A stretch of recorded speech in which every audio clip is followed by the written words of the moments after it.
Welcome back. So, Law and Order SVU, season 27, episode 16 delivers one of the most thought-provoking episodes of the season, raising ethical questions that don't have easy answers. And that's exactly where the show shines.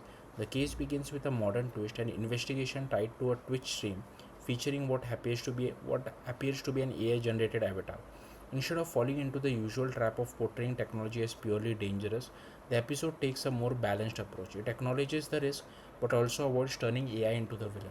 And that's refreshing, but the real complexity of the episode starts with Benson and Rollins meet April, a potential victim who doesn't want her case investigated. This creates an immediate ethical dilemma. On one hand, SVU's job is to seek justice and prevent further harm. On the other, survivors deserve agency, the right to decide what happens after that trauma. And here the line gets blurry.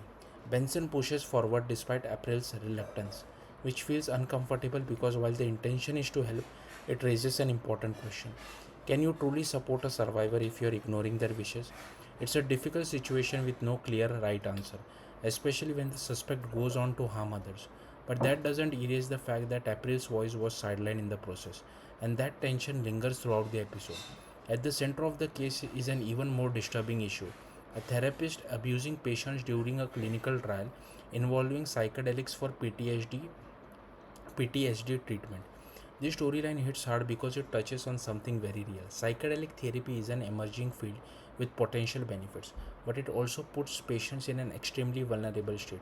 And the episode makes it clear the real danger isn't necessarily the treatment itself, but the people misusing it.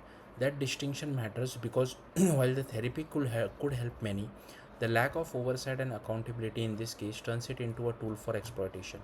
Benson and Carisi takes a bold step by going after the company behind the trial, arguing that patient safety was completely neglected.